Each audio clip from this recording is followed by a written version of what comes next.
Это программа «Актуальное интервью». В студии Иван Лазаренко. Здравствуйте. В конце года принято подводить различные итоги. И сегодня об итогах деятельности Министерства сельского хозяйства республики мы будем говорить с заместителем министра сельского хозяйства Якутии Прокопием Николаевым.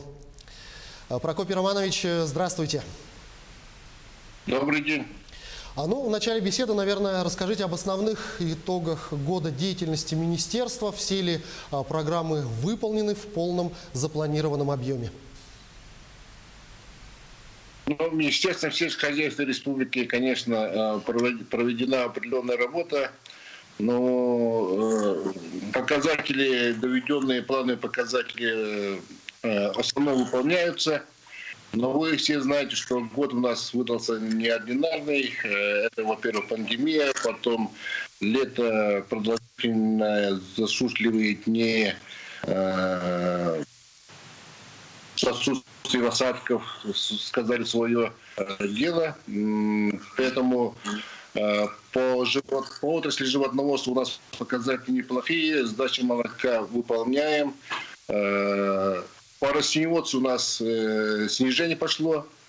Я, как сказал, за климатических условий. Картошку мы получили с планового 80% всего только от годового плана.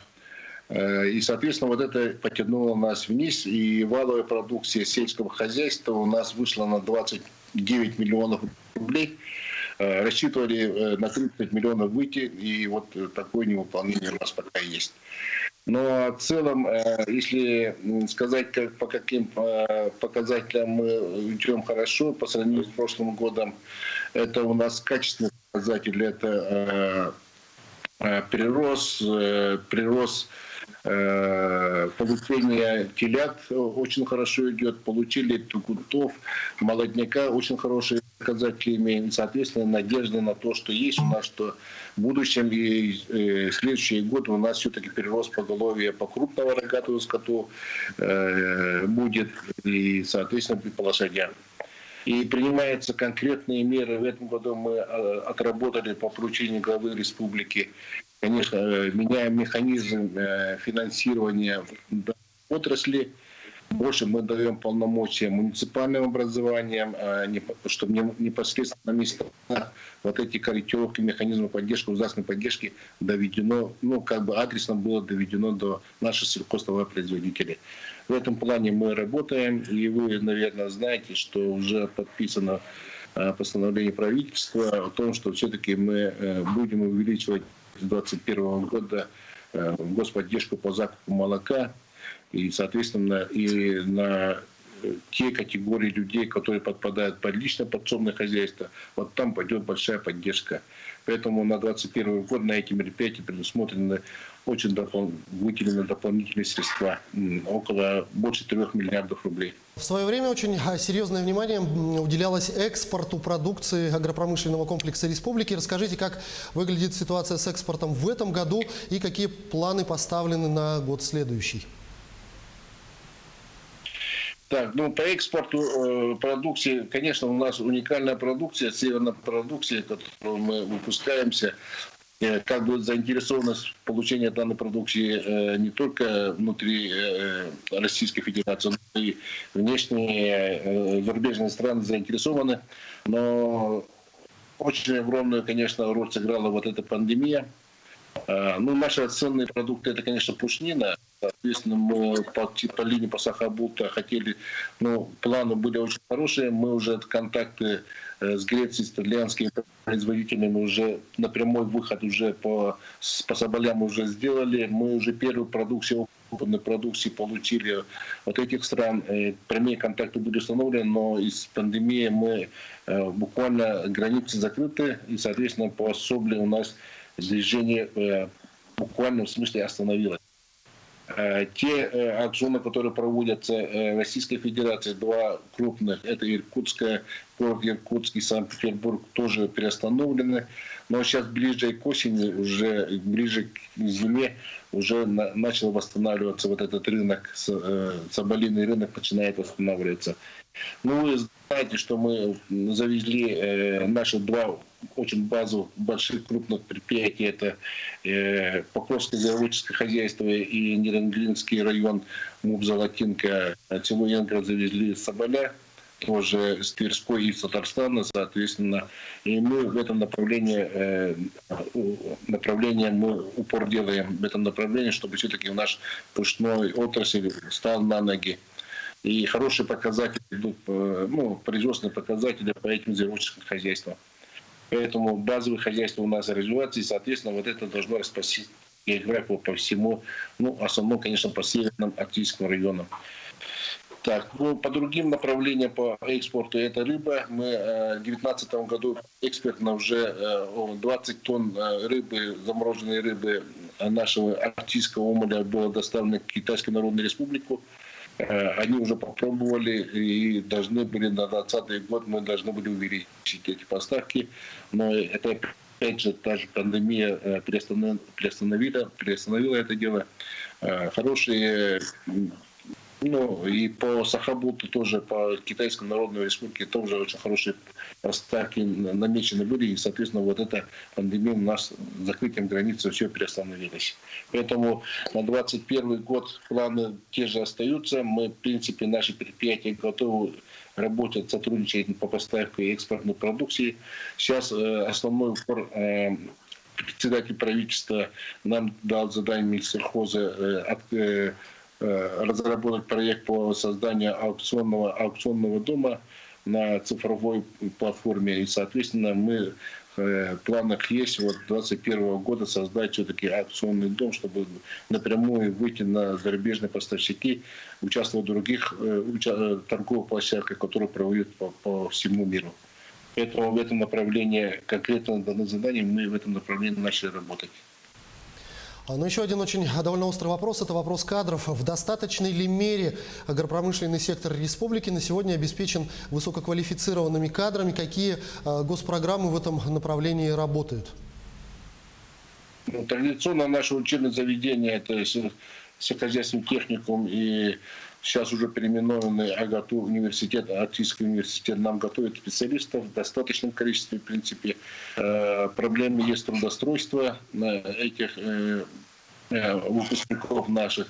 Но согласно нашей государственной программе по развитию сельского хозяйства и продовольственного сырья, у нас предусмотрены средства по стимулированию именно выпускников даже начальное профессиональное обучение среднего и высшего специалистов, они что поехали в сельской местности и поработали.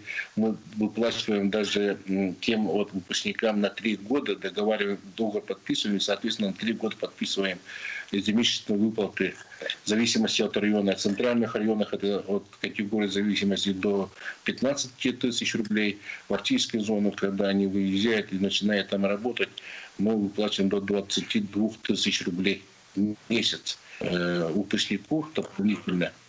Поэтому вот такие средства в нашем бюджете, в нашей госпрограмме заложены, и мы стараемся.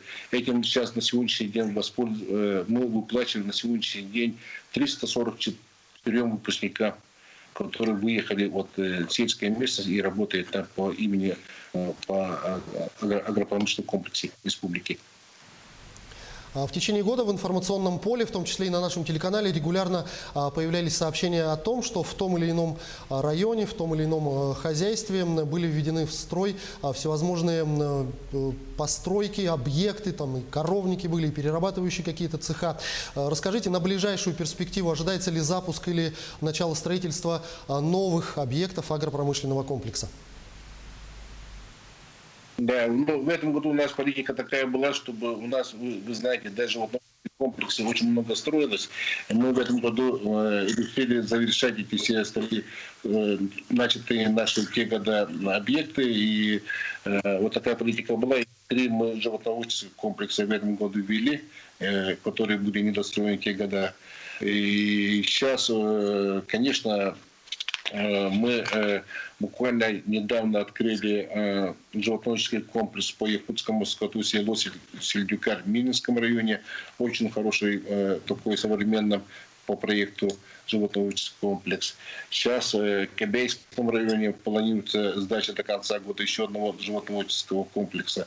Поэтому вот такие плановые работы идут, и мы на 2021 год, соответственно, по инвестиционной составляющей пока что мы не можем похвастаться, да, но основные мероприятия заложены. В последнее время очень много говорят о развитии арктических территорий. Скажите мне, затронуло ли это внимание к Арктике такие виды деятельности, как оленеводство и звероводческая отрасль в целом? Не пострадали ли они, может быть, от пандемии или вот от освоения Арктики? Ну, по арктической зоне у нас оленеводство это, самый прерогатива заниматься оленеводством. У нас вообще отрасль оленеводства разделена на 4 зоны. Это тундровая, лесотундровая, горно-таежная, ну и таежная зона. Это таежная зона, это южная. 20 районов занимается у нас в республике оленеводством. В принципе, вот арктическая зона, особенно тундровая, у нас производственные показатели очень, например, Устьянский район у нас в лидерах, все знают, Табаяна, мощно крупные предприятия наши. Муниципальные предприятия у нас в Анабарском районе хорошо функционируют. Ну и отрадно то, что сейчас в последнее время Булунский район подтягивается очень хорошо, и там тоже крупные муниципальные предприятия, которые занимаются оленеводством, там уже новые молодые руководители поставлены, и, соответственно, они начинают хорошую организацию труда делать этих предприятий, и, соответственно, лучше стало производство показателей, и они пошли уже в рост, можно сказать.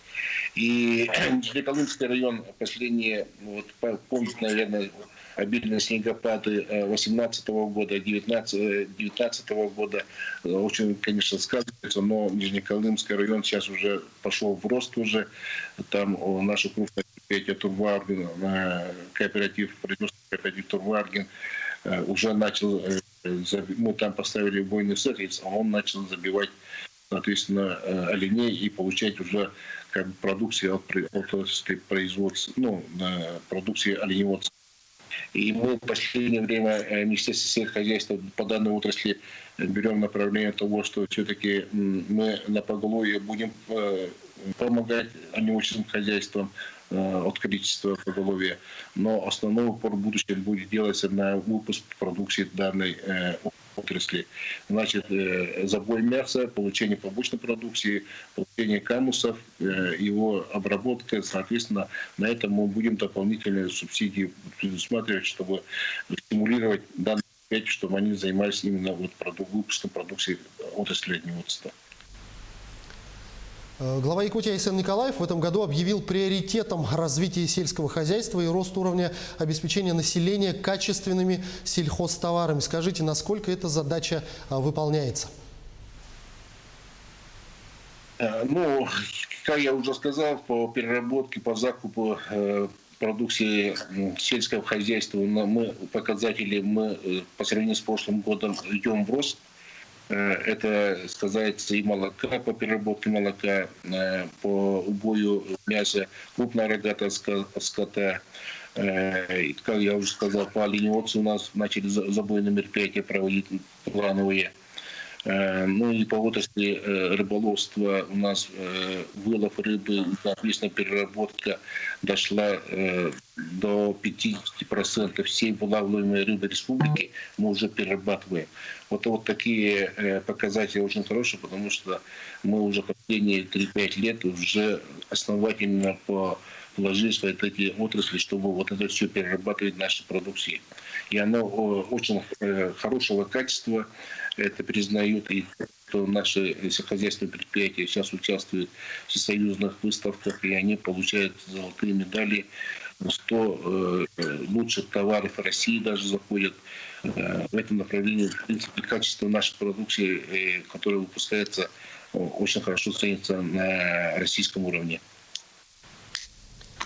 Прокопий Романович, я благодарю вас за эту беседу. Спасибо, что ответили на наши вопросы. Всего вам доброго и с наступающим Новым годом. Спасибо.